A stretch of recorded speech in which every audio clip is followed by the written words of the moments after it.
commence 100 mètres, on fait 200 mètres, et puis petit à petit, on croche, et un jour, on court, on pourrait courir des heures. Le sport, je pourrais pas arrêter, j'en ai besoin pour mon bien-être et pour ma stabilité en fait, personnelle, pour mon équilibre.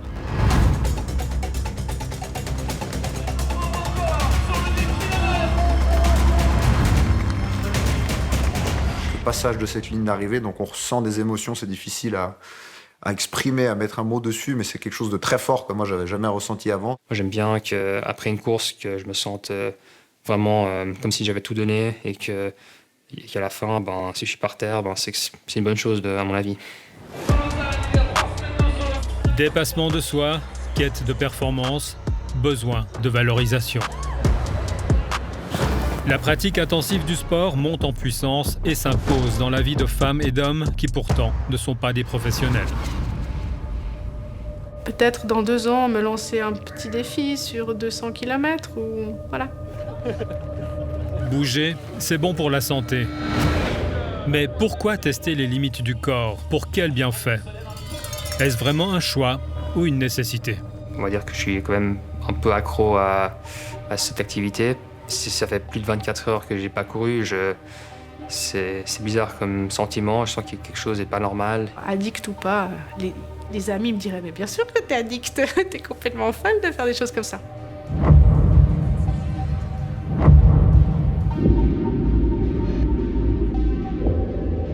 Ça a pris une très grande place, malgré le fait que ce soit pas mon travail, mais c'est un besoin, c'est nécessaire. Je crois que c'est jamais assez. Quand on commence comme ça et qu'on croche comme j'ai commencé à crocher, on a toujours envie de plus, en fait. C'est dur!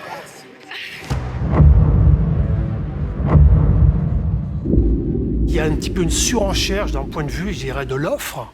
Il y a quelques années, moi, quand j'ai commencé dans le métier, faire un marathon, donc les 42 km, c'était déjà un exploit.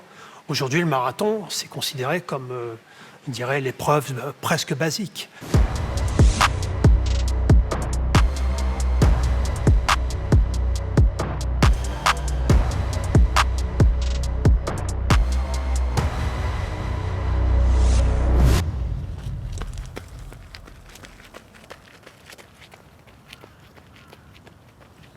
J'étais sportive avant. Je faisais 8 heures d'entraînement par semaine. Après, j'ai travaillé, j'ai fait l'école de sage-femme, j'ai plus pu faire de sport non plus. J'ai 4 enfants. J'ai vraiment mis ma vie sportive en parenthèse. Quand j'ai commencé à pouvoir reprendre le sport, en fait, je me suis dit, ouais, en fait, tu peux de nouveau t'occuper de toi, quoi, et faire ce qui te plaît. Et après, de me dire que, voilà, j'étais capable petit à petit de rallonger les distances, de faire des résultats aussi dans ma catégorie. J'ai bien dans mes catégories, je me suis dit, c'est chouette quand même, t'es encore là. Gaëlle Gioc, sage-femme et une passion, le trail, la course à pied en montagne. En plein préparatif, dans le calme de la campagne genevoise, Gaëlle s'apprête à participer à un des trails les plus difficiles au monde, la Diagonale des Fous. C'est une course, un ultra-trail qui traverse toute l'île de la Réunion, qui fait 175 km et 10 500 mètres de dénivelé. C'est une très grosse course. C'est une course classée dans une des plus difficiles au niveau de sa technicité. Du bord de mer aux forêts luxuriantes, puis aux crêtes rocheuses, le parcours de la Diagonale des Fous franchit plusieurs cols et pousse les coureurs à leurs limites. Ils doivent évoluer sur des sentiers étroits, franchir des ravins, traverser des rivières et gravir des sommets dans un climat sans cesse changeant. Je pars demain. On m'a toutes mes affaires. Mes 3 paires de baskets, la nourriture que je vais consommer entre les ravitaillements, des sels minéraux pour mettre dans mes gourdes, ainsi que des gels aussi pour avoir des glucides pour pouvoir continuer à avancer. Un peu de caféine pour tenir la nuit, qui sera longue. La frontale, une batterie de rechange et le sac de trail, la base du sac. Affronter un tel défi n'est pas à la portée de tous. Gaëlle s'entraîne depuis des années. Mon premier objectif, c'est d'arriver au bout. Je pense mettre à peu près entre 40 et 45 heures. Si physiquement ça va et mentalement ça suit, j'espère. Gaëlle va se mettre à l'épreuve comme jamais encore dans sa vie. C'est au cœur de ce parc national classé par l'UNESCO qu'elle espère réussir son pari. À peine arrivée, elle se retrouve dans la queue pour chercher son dossard. À J-10 heures, je suis en train de finaliser ma préparation. Afin de ne pas avoir à tout porter, elle organise ses affaires dans plusieurs sacs qui seront répartis le long de ce parcours interminable. Le dernier sac, le sac de l'arrivée, de la liberté, de la gagne, de tout ce qu'on veut. Je me sens tout excitée, c'est clair. Qu'une envie, c'est de partir, mais bon, le stress monte un petit peu. On avance, les bénévoles sont là, ils sont avec nous, ils nous portent nos sacs même. 22 heures, le départ se fait dans la nuit, à la lampe frontale. Gaëlle s'élance au milieu de 2800 amateurs de l'extrême.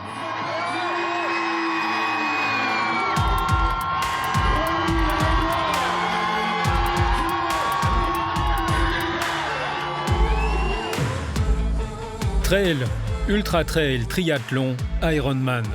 La Suisse est un pays où l'on aime bouger. 84% des gens pratiquent une activité sportive. En Europe, seuls les Finlandais et les Suédois font mieux. Des routes aux crêtes des montagnes, un nombre incalculable de courses pour tous les goûts sont organisées chaque année, avec une tendance qui se dessine nettement. Toujours plus long, toujours plus dur. Pratiquer une activité sportive régulière qui améliore sa condition physique, qui améliore sa force, qui améliore sa détermination, sa motivation, ça, finalement, en termes de santé globale, en prévention de maladies, en traitement de maladies, etc., c'est fondamental, c'est très important. Donc, globalement, c'est une bonne chose. Le problème, évidemment, c'est que ça amène quand même à des fois des blessures de surcharge qui sont assez importantes. Boris Gojanovic, médecin du sport à l'hôpital de la Tour, constate un changement de profil de ses patients. On a l'impression que les gens s'affirment en faisant des choses de plus en plus extrêmes, de plus en plus longues. Et puis, souvent, je leur demande qu'est-ce qu'ils font comme pratique. Je dis, mais je fais juste de la course. Puis, non, mais je fais pas des trucs extrêmes. Puis, je leur dis, mais juste préciser. Puis, des fois, quelqu'un qui m'a dit, je fais pas des trucs extrêmes, dit, moi, je fais que des trails de 70-80 km, pas plus. Et ça, il y a 10 ans encore, c'était impensable, cette réponse-là. Vous avez l'impression que les limites ont été repoussées ? Ah, clairement, oui. Ce goût pour l'extrême a donné naissance à un monstre, l'Irox, une compétition internationale de fitness. Elle se tient pour la première fois en Suisse romande à Palexpo. Créé en 2018 en Allemagne, ce nouveau sport pousse l'organisme à son maximum et connaît aujourd'hui un énorme succès populaire et commercial, à la grande joie de ses organisateurs. Le pur plaisir, c'est de l'amour. C'est de l'amour, c'est la fierté, c'est la réussite, c'est atteindre un objectif qu'on s'est fixé, le réussir, c'est l'histoire de la vie. L'Irox est ouvert à toutes et tous, à partir de 16 ans, sans limite d'âge maximum. Le chiffre d'affaires 2024 est estimé à près de 100 millions de francs. On a vendu 9000 places en 2 jours. Donc 9000 places pour une première édition, c'est un très beau score. Moi, je me rappelle qu'il y a 2 ans en France, à Paris, on avait vendu 3500 places pour la première édition, il y a 2 ans. Donc faire 9000 places ici, 2 ans après, c'est quelque chose de remarquable. Remarquable et profitable. À 125 francs le dossard, l'organisation a encaissé 1 125 000 rien qu'en frais d'inscription pour l'événement genevois. Dans la zone d'échauffement, c'est le grand jour pour Matteo qui s'apprête à prendre le départ. Sportif depuis l'enfance, il est employé dans une société financière. Prêt à en découdre, il a laissé tomber la veste. C'est des mois de préparation. C'est tout aujourd'hui que ça va, on espère, payer. Mais c'est beaucoup d'entraînement, de répétition. Et puis arriver frais le jour J. Il y a du monde, il y a du bruit, c'est assourdissant. Donc c'est pour ça qu'il faut se mettre dans sa bulle aussi pour faire un peu abstraction de ce qui se passe. Bonne chance alors. Merci beaucoup.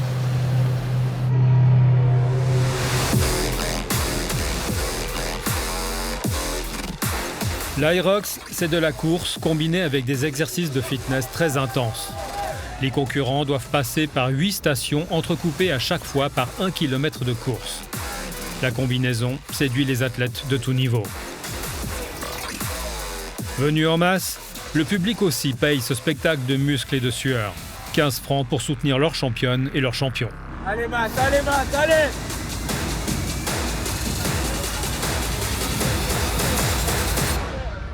J'ai toujours été dans l'aspect compétitif et j'ai toujours été un peu dur avec moi-même de dire voilà, je veux donner le meilleur de moi-même. Mais ouais, je dirais que c'est cette quête de performance qui fait qu'on commence à s'entraîner à chaque fois de plus en plus pour essayer de passer des paliers et de se rapprocher des tout meilleurs. On pousse toujours tout un peu plus loin. Est-ce que vous êtes prêt à aller toujours un peu plus loin aussi? J'ai fait cet été un semi-Ironman, donc, qui était un petit peu un de mes plus longs événements sportifs que j'ai eu l'occasion de faire. Et c'est vrai qu'ayant eu l'idée aussi en tête un jour de faire un Ironman complet, donc qui est 2 fois plus long, je pense que j'ai touché le plafond avec ce semi-Ironman pour l'instant. Maintenant, oui, il y a toujours cette quête de plus. Et puis il faut savoir, ça dépend de chacun. Pour moi, je me limite pour l'instant des efforts entre 4 et 5 heures. Ça a été le maximum que j'ai fait. Ça va très bien déjà au niveau de l'engagement qu'il faut mettre. Un Ironman, c'est un triathlon XXL comprenant 3,8 km de nage, 180 de vélo et 42 km de course, soit un marathon. Matteo en est à la moitié de cet objectif, parmi les plus difficiles, mais il travaille à 100%. Il a un employeur conciliant qui lui permet d'aménager son temps et de s'entraîner 2 fois par jour. J'entends beaucoup les gens, des fois autour de moi, qui me disent « mais j'aimerais beaucoup avoir ta motivation ». Ce à quoi je réponds, c'est très peu de motivation et beaucoup de discipline, parce que sur le moment, des fois, on se pose beaucoup de questions de pourquoi, quand on prend les baskets, quand on va courir les 10, 15, 20 premières minutes, et puis qu'il fait nuit, il fait froid, il pleut, des fois, on se demande qu'est-ce qu'on fait là, en fait. Mais on regrette jamais une fois que c'est fait. On a ce sentiment de bien-être qui fait qu'on regrette jamais d'être allé s'entraîner. Pousser loin la performance, éprouver le corps, toucher à ses limites. Sait-on vraiment pourquoi on fait ça? Il faut explorer un petit peu les motivations qui se cachent derrière, parce que quelqu'un qui pratique des courses de longue distance avec une motivation pas très très claire, où il y a peut-être soit trop d'envie de performance qui peut être mal placée, soit une forme d'exploration ou de fuite dans la pratique sportive. Ça peut arriver, on a ce genre de comportements qui peuvent devenir un petit peu addictifs, si on veut. C'est pas très clair, l'addiction au sport, qu'est-ce que ça veut dire, mais on a l'impression qu'il y a quand même un peu des parallèles à tracer avec des phénomènes d'addiction, des fois. Ce genre d'addiction a un nom, la bigorexie. Un terme qui, à l'origine, traduit la tendance à vouloir gagner en masse corporelle chez les adeptes de la musculation. La bigorexie est une maladie reconnue par l'OMS depuis 2011. Elle est définie comme suit.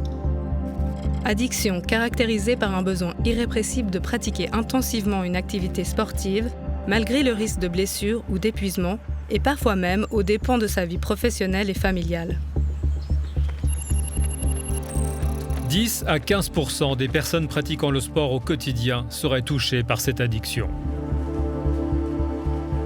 Une réalité bien documentée selon le psychiatre Daniele Zullino. Il dirige le service d'addictologie des HUG. On n'est pas tous égaux. La plus grande partie de ceux qui pratiquent du sport ne vont pas devenir addicts. Il y a de la génétique en général pour les addictions. Alors, une règle assez simple qui addicte pour une substance ou un comportement a un risque plus important à développer d'autres. Donc là, c'est surtout l'impulsivité. Au niveau impulsivité et tendance à prendre des risques, à chercher des sensations, il y a une grande variation entre les humains. Et puis, on a une autre classe de personnes où on parle d'addiction au sport secondaire qui ont des troubles alimentaires, donc qui débutent la pratique sportive pour contrôler leur poids et qui, à la fin, vont se trouver avec ce type d'addiction aussi. Le risque d'addiction est particulièrement marqué dans les sports individuels d'endurance, comme la course à pied.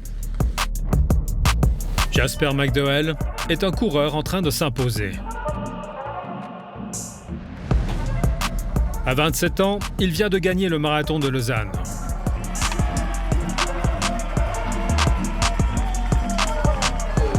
À peine une semaine plus tard, on le retrouve sur les 20 km de Genève. Dimanche matin, sous la pluie, faut être motivé quand même. Hein. Ouais, c'est clair qu'il faut être motivé. Moi, j'irai courir même s'il pleut, s'il y a du vent, de la neige, ça me dérange pas. Moi, j'adore ce sport, donc je serai là de toute façon, même dans ces conditions-là.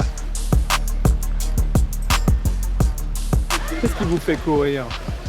Alors, la course, c'est une grande passion. J'adore le feeling, le ressenti quand je cours. Le fait de courir vite, de courir longtemps, c'est un petit peu comme une drogue en fait au final. J'adore ce ressenti. Qu'est-ce que vous avez sur le nez? Alors ça c'est une bande nasale, que je puisse mieux respirer quand je cours. Et c'est parti mesdames et messieurs, qui fait du bruit Genève.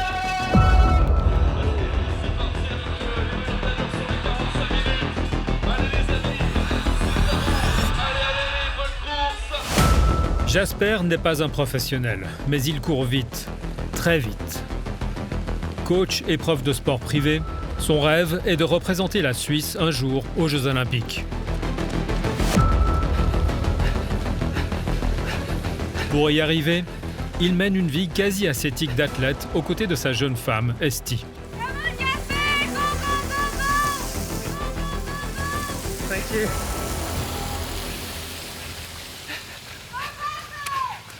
Esti, vous venez souvent pour encourager Jasper? Oui, normalement, tous les cours que je peux aller, oui. Vous courez, vous aussi? Oui, maintenant je suis blessée, et normalement je cours avec Jasper, et Jasper est mon coach. Qu'est-ce que vous pensez de la passion de Jasper, qui est quand même très engagé? Oui, il est très engagé, très motivé, il peut faire toutes les distances, n'importe quoi, parce que sa passion est courir. Donc n'importe quoi, si c'est la route, la montagne, il fait tout. Vous avez peur des fois qu'il se passe un peu mal? Non, j'ai plus confiance en lui. Oui, c'est mon coach et c'est un runner extraordinaire. Donc oui, pas de peur. Esti, elle est toujours là à m'encourager à mes courses, à mes entraînements. Moi, j'ai une chance qu'elle aussi aime bien ce sport et qu'elle comprend que ça prend du temps, qu'il faut quand même faire quelques sacrifices si on veut atteindre le plus haut niveau. J'adore avoir quelqu'un dans ma vie qui est aussi passionné de ça et qui m'aide à atteindre aussi mes rêves.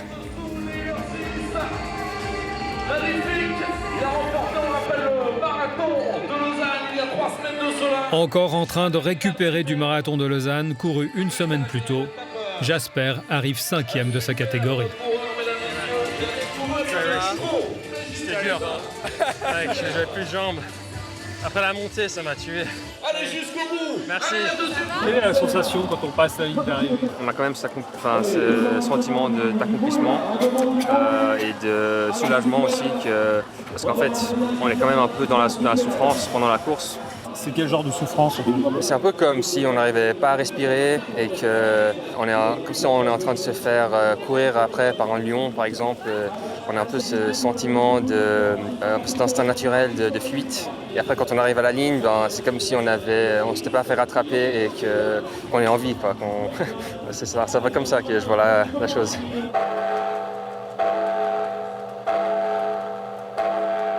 Deux heures et demie plus tard, Jasper remet ça et guide un athlète paralympique non-voyant sur une seconde course de 10 km. Et c'est parti! Et c'est parti, ça part vite! Je cours aux alentours des 200 km par semaine. Souvent, c'est 15 le matin, 15 le soir, par exemple. Mais c'est, en général, en moyenne, je cours à peu près 30 km par jour. Est-ce que vous pouvez envisager de ne pas courir? Alors, non.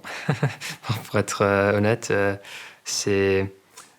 ça fait 9 ans que je cours tous les jours. Je pense que, honnêtement, on va dire que je suis quand même un peu accro à cette activité. Mais après, je vois pas nécessairement ça comme une chose négative. Tant que j'arrive à caler ça dans ma vie sans qu'il y ait de conséquences négatives, je vois pas que ça comme quelque chose de mal. Si Jasper arrive à composer avec son addiction à la course à pied, ce n'est pas le cas de tout le monde. La bigorexie rentre dans la catégorie des addictions sans substance comme celle au sexe, à la nourriture, aux écrans ou aux jeux de hasard. Et elle peut s'avérer très difficile à vivre. Elle met en lumière l'action d'un neurotransmetteur essentiel impliqué dans la motivation, la récompense et le plaisir, la dopamine. Le mécanisme de cette hormone et son influence sur l'organisme n'a guère de secret pour Daniel Ezzolino. On ne devient pas addict à n'importe quel comportement. On devient typiquement addict à des comportements qui sont liés, corrélés à la libération aiguë de dopamine. Alors pourquoi on libère de la dopamine quand on est face à des stimuli sexuels? Parce que notre cerveau a été sélectionné pour ça, à renforcer des comportements qui augmentent la chance de survie et de l'individu et de l'espèce, donc la transmission de gènes. Pourquoi on devient addict au casino? Parce que voilà, l'imprévu est aussi un signal d'apprentissage. Il y a libération de dopamine. Pourquoi on devient addict au sport? Parce que courir et réussir, par exemple, à échapper ou attraper une proie augmente les chances de survie. Donc c'est toujours des comportements qui libèrent de la dopamine. On peut faire ça pharmacologiquement, par la cocaïne, par la nicotine, l'alcool, ou bien par certaines activités répétées. Voilà, le sport. On peut courir des heures et des jours entiers. Donc, dopamine. C'est toujours la dopamine. Dans la pratique du sport, la répétition continuelle des gestes à travers l'entraînement glisse vers des automatismes qui court-circuitent la décision rationnelle. On s'active sans vraiment le vouloir. À cela s'ajoute l'action des endorphines, hormones corrélées au plaisir, ayant un pouvoir euphorique et anesthésiant lorsque le corps est soumis à rude épreuve. Chez le coureur, cette sensation est appelée runner's high ou quand l'effort fait planer. C'est quelque chose que souvent les coureurs ont là, c'est ce runner's high qu'on a après un effort assez intense ou modéré, mais de longue durée. On se sent fort, on se sent capable de tout faire. Je me sens un peu comme sur un nuage. Je ressens tous les endorphines, la dopamine. Je trouve ça super pour le corps, pour l'esprit. Donc c'est pour ça que je pratique ce sport.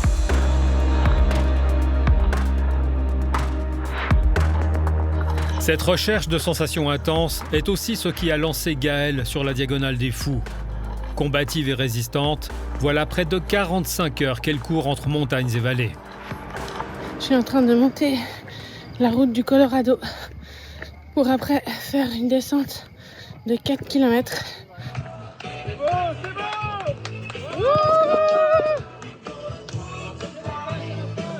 J'ai plus de lumière!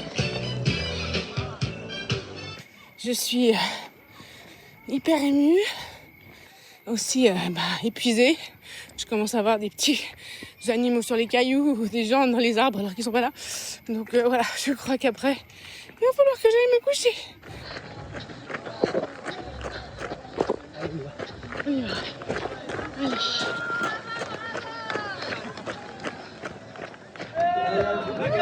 Allez. Et enfin l'arrivée, une vraie libération.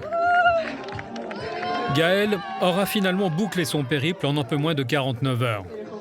Elle ne s'est reposée que 10 minutes durant la course. Quelques petits déboires à la descente, plus de lumière et mal aux genoux. C'est fait, putain.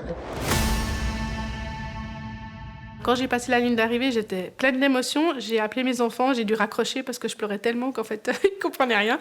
Je leur ai dit, je vous rappelle demain. Là, voilà, j'étais vraiment aux larmes, quoi, bourrée d'émotions, d'endorphines. C'est un truc extraordinaire, quoi.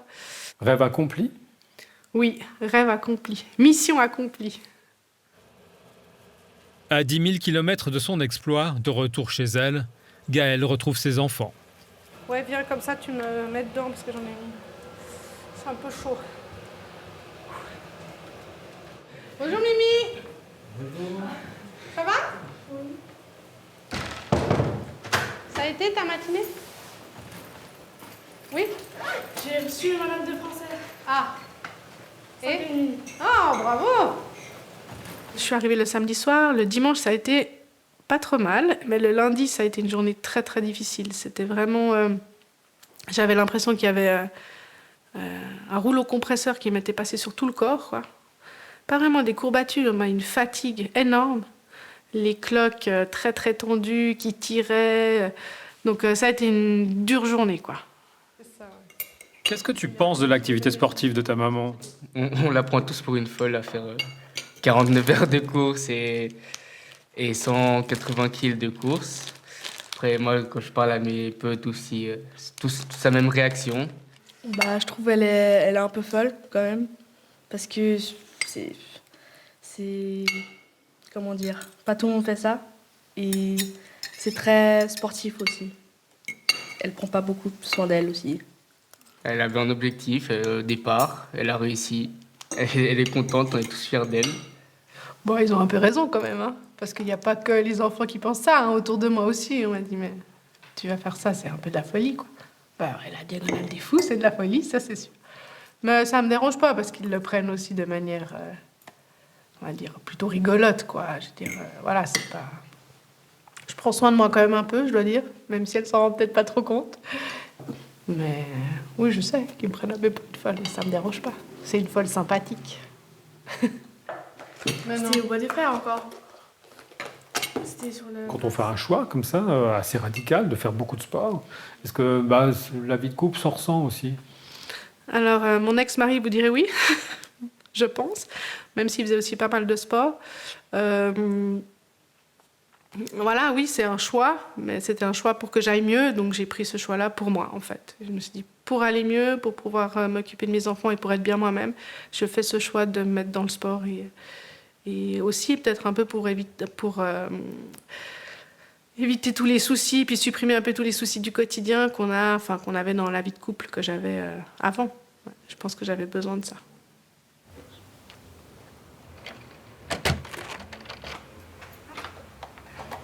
À côté de son travail à 70%, Gaëlle jongle avec l'emploi du temps de ses 4 enfants, tous en sport-études, et qu'il faut constamment véhiculer. Après Maxime et Émilie au repas de midi, elle accompagne Julie pour assister au cours de gymnastique de Tom. En instance de divorce, elle a beaucoup apporté, mais malgré cela, elle arrive parfois à s'entraîner 5 fois par semaine. Allez. Oui! C'est bien, Tom. Je crois que j'en ai besoin pour me dire que je suis capable de faire des choses comme ça, peut-être, pour me valoriser aussi, peut-être. Et puis, en fait, j'en ai besoin aussi pour me sortir de cette vie qui ne s'arrête jamais. Donc, voilà, peut-être qu'il y en a qui ont besoin de sortir 5 minutes et ça leur suffit, mais moi, j'ai besoin de plus. Et puis d'aller chercher quelque chose au fond de moi, peut-être plus profondément, pour avoir cette sensation de liberté, en fait, peut-être aussi, ça.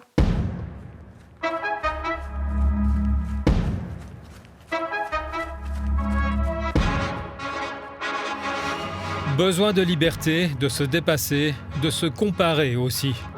Aujourd'hui, les réseaux sociaux jouent un rôle majeur dans la popularisation de sports toujours plus engagés. Quel que soit son niveau, on publie et on partage ses résultats sur Strava, une plateforme de 135 millions d'abonnés. Et on consomme beaucoup aussi. Vêtements de marque, chaussures, lunettes, montres connectées, l'équipement de toute personne qui se met à courir avoisine vite les 1000 francs. Je tombe tout à fait dans les clichés. Je vais m'acheter des nouvelles tenues pour courir, je vais m'acheter du matériel, des bonnes chaussures pour courir, c'est important. Et puis évidemment, après, on se prend au jeu et puis on se rend compte que quand on fait des longues sorties, il faut peut-être avoir un peu d'hydratation avec soi. Alors, il faut s'acheter un gilet. Alors, on s'achète un gilet, puis on se rend compte finalement que c'est pratique. Puis quand il y a du soleil, il y a des lunettes qui sont adaptées. Ouais, ça coûte cher. On court plus vite avec ça? Bien sûr. Les lunettes qui courent vite, c'est connu, bien sûr. Joséphine est entrée dans le sport comme d'autres entrent en religion. Professeure d'anglais et d'art au collège, elle consacre l'essentiel de son temps libre et une part importante de son budget à sa passion, la course à pied. Moi, on ne m'avait pas vu venir. J'étais plutôt un peu l'intello de la famille. Et quand j'ai commencé à faire ça et à me réaliser là-dedans, ouais, ça apporte une autre image de soi. Et je crois que j'aime bien cette... On me connaît comme la coureuse, c'est assez sympa.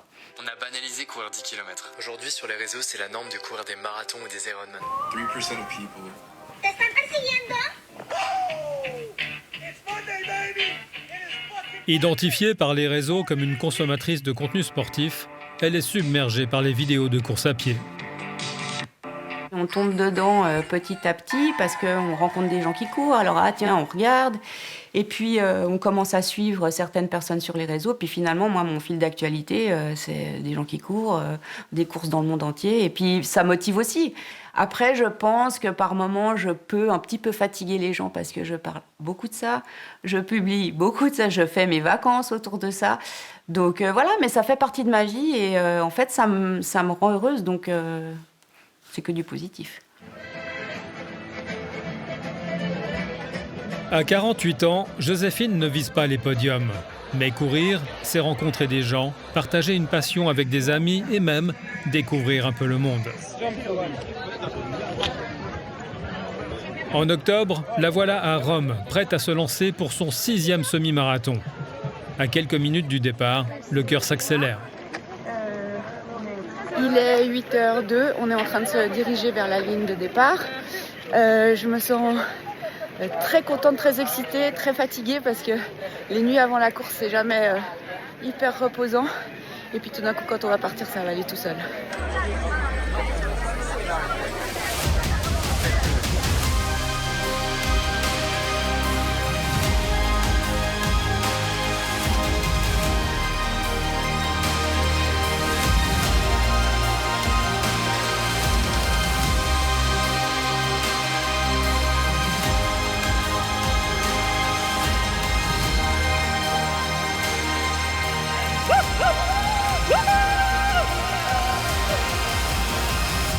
Courir, ça m'apporte de la confiance en moi. Je suis conquérante, je pense. On est dans l'attaque, on est on veut avancer, on veut y aller, on veut réussir à faire l'objectif. Et puis, quand j'ai fini un entraînement, je crois que je me sens plus forte que tout le monde. On a transpiré, on a fait quelque chose, on a bougé, on est satisfait. Et puis, ouais, émotionnel, psychologique, on se sent bien. Et la vraie sérénité, l'apaisement, ça arrive après. Voilà. 21 km et quelques. 2h37, je crois que j'ai vu. Donc, personal best sur celui-ci. Je suis trop contente. Je crois que c'est jamais assez.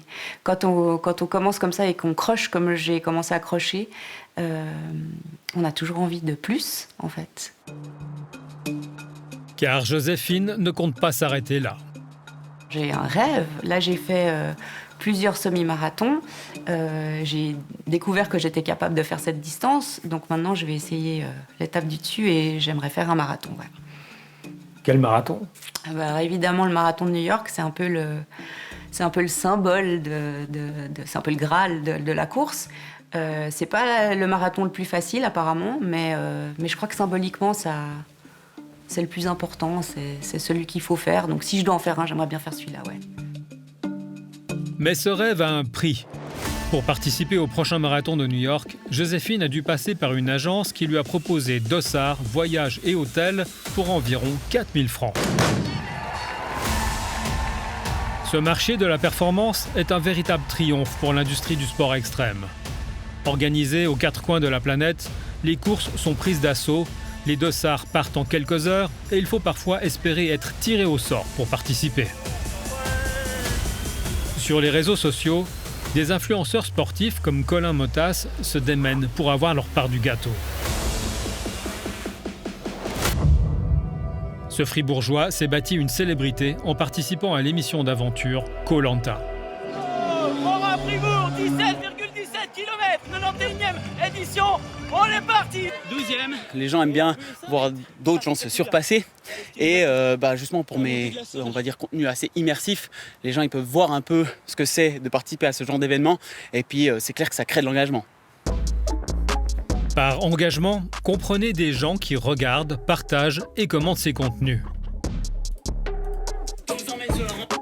Avec une base de 112 000 abonnés, loin derrière certains influenceurs collectionnant les fans par millions, Colin gagne bien sa vie grâce à des partenariats avec des marques. Il y a pas mal d'avantages quand même d'être créateur. On va recevoir pas mal de choses. C'est très intéressant pour des marques de juste donner des produits. Pour eux, ça leur coûte pas grand-chose. Et puis, le retour en visibilité, il peut être intéressant. Il y a des fois, on peut aller sur des courses et on va être rémunéré pour courir et présenter l'événement. Il y a des fois, on va peut-être recevoir un dossard, qui est quand même aussi très plaisant. Et il y a aussi des fois où, par exemple, la marque Ironman, je me suis inscrit hier, l'inscription coûte un bras. 800 balles, donc c'est vraiment hyper cher. Et pour le coup, eux, ils n'ont pas besoin de communication. Et dans ce cas-là, eh bien, c'est un investissement que je fais. Je vais aller sur l'événement, je vais quand même faire du contenu, mais du coup, il n'y aura pas de privilège. Mais pour que ces vidéos lui rapportent de l'argent, Colin doit toujours être à l'écoute de l'algorithme qui sélectionne les contenus les plus regardés.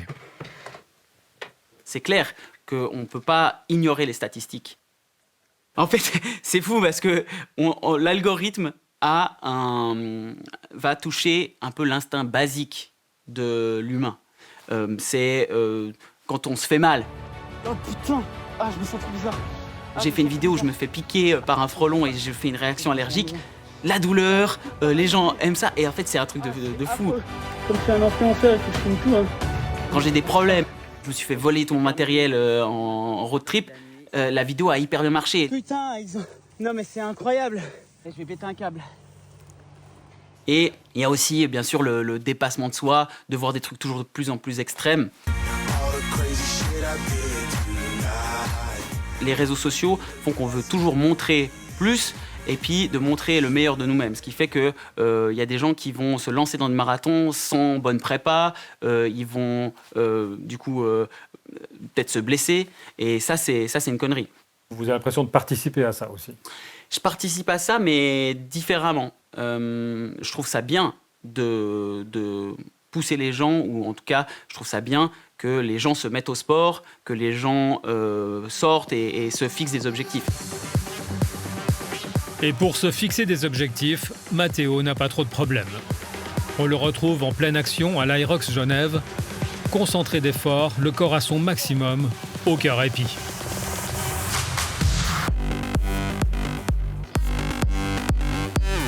Porté par l'enthousiasme autour de l'événement, son père reste toutefois un peu dubitatif.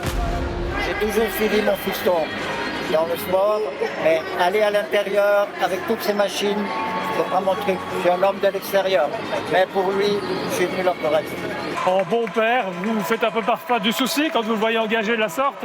Il alterne différents sports, donc je suis assez rassuré parce qu'il fait à la fois du vélo, de la course à pied, etc. Je pense que je serais inquiet s'il ne faisait que ça.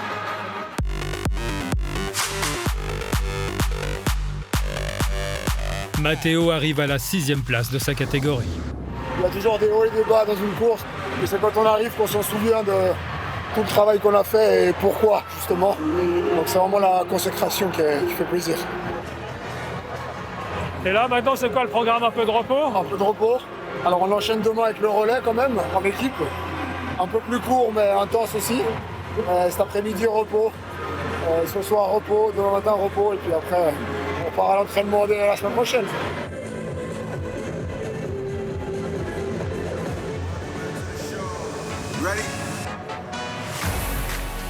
Effectivement, quelques jours plus tard, Matteo remet ça lors d'un entraînement à peine moins intense qu'une compétition d'Aerox.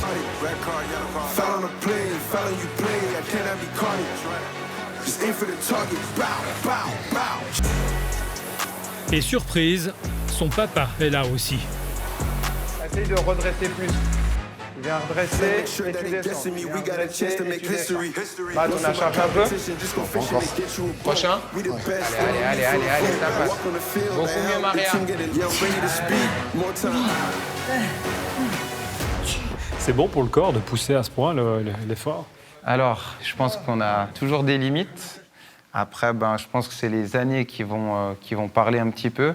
Mais comme souvent on discute, moi je préfère avoir peut-être l'excès dans le sport que dans d'autres choses. Donc, mais après, c'est sûr qu'au niveau de l'intensité qu'on met, si on le fait fréquemment, sur plusieurs mois, sur plusieurs années, ça peut avoir un impact, mais il faut savoir s'écouter. Dans la vie, il faut trouver un équilibre. Et je pense que c'est là où on se sent le mieux. Et puis après, forcément, on les voit évoluer. Donc c'est ça qui est beau. Chaque personne a un petit peu son histoire, et puis c'est un petit peu tout ce suivi derrière qui, moi, me tient à cœur. Et puis voilà, comme Mathéo est là, après ça devient des amis, et puis, mais c'est pas pour autant qu'on les fait pas bosser. On avait rencontré Mathéo, votre papa, à l'Aerox, là, ça y est, maintenant vous l'avez converti. Alors, je ne l'ai même pas converti. Il s'avère que c'est lui qui s'est converti tout seul. Je pense en voyant l'ambiance à Genève, ça l'a peut-être un peu motivé à se challenger.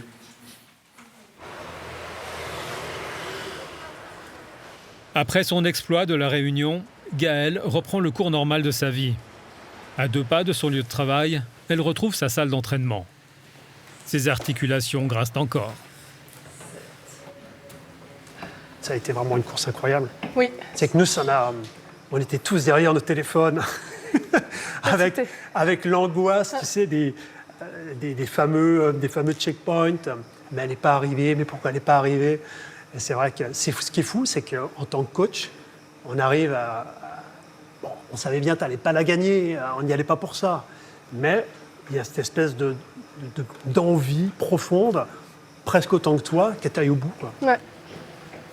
L'heure est à la récup, hein, maintenant. Ouais. Comment tu te sens, toi, là, maintenant? Franchement, pas si mal, je dois dire. Moi, j'avais un peu mal au genou quand même. Hein. Mon genou, il avait quand même un peu gonflé, je t'avais montré les photos. Voilà. Là, franchement, ça commence à aller mieux. Je peux le plier et tout ça, donc ça va. Les pieds aussi un peu gonflés, les œdèmes et tout ça, mais c'est en train de récupérer gentiment. Ouais, bon, de toute façon, comme on en a déjà discuté, mais là, c'est calme plat. Tu ne passeras pas à travers les 4, 5, 6 semaines avant de remettre en route la machine. Tu n'as pas le choix. Ouais. En tous les cas, tant que tu nous demanderas conseil. Non, mais j'écoute quand même un peu. Ouais. Toi, tu peux avoir le sentiment que tu as récupéré. Ouais. Ce que j'ai un peu d'ailleurs. Ce que tu as un peu, mais c'est un faux sentiment. Ouais. C'est-à-dire que tu es mal renseigné, en vérité, vraiment sur ton état. Frédéric Gazot est préparateur sportif. Des amateurs qui se donnent à fond et plus encore, il en voit passer beaucoup. Tu l'éloignes, ramène-le. Voilà. Allez. Certaines peuvent se mettre en danger. Le danger, il est autant physique, sur le risque de blessure, ce qu'on appelle nous les risques de surcharge de l'appareil locomoteur, mais c'est aussi un danger social, avec une mise en danger aussi de la cellule familiale, je dirais du cercle proche des amis. On peut vraiment avoir des gens qui s'isolent énormément autour de leur sport. Oui. Tout ne tourne qu'autour du sport. Ils dorment sport, ils mangent sport, ils respirent sport. Et ça, à un moment donné, ça peut être un véritable problème, y compris d'ailleurs pour la performance. Ces gens qui ont tendance à être déjà un petit peu dans l'extrême veulent toujours aller plus loin, plus loin, plus loin. Et ça, malheureusement, je ne vois pas trop comment l'arrêter, si ce n'est qu'à un moment donné, comme je le dis souvent, si tu ne sais pas t'arrêter, ton corps t'arrêtera.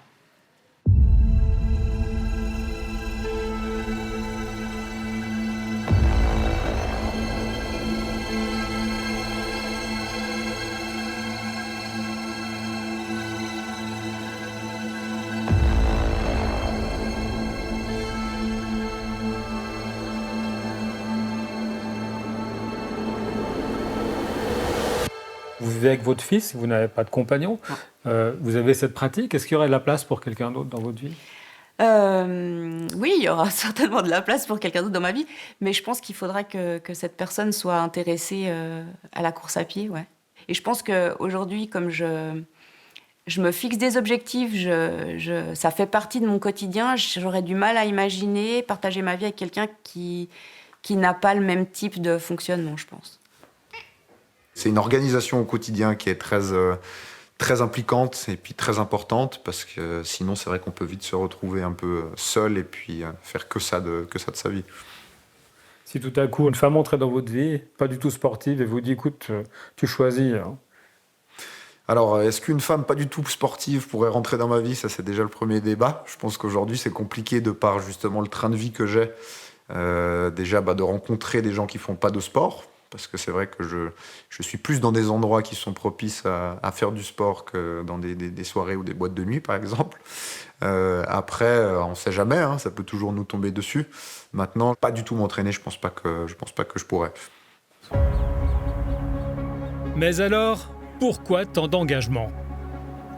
Peut-être parce que les risques bien réels de blessures, d'addiction ou d'isolement social ne font pas le poids face à la puissance commerciale d'un secteur basé sur la valorisation du dépassement. Aujourd'hui, les clubs de course à pied se multiplient, des femmes et des hommes de tout niveau affluent, ils souffrent et ainsi se sentent vivants. Voilà simplement peut-être pourquoi ils font ça.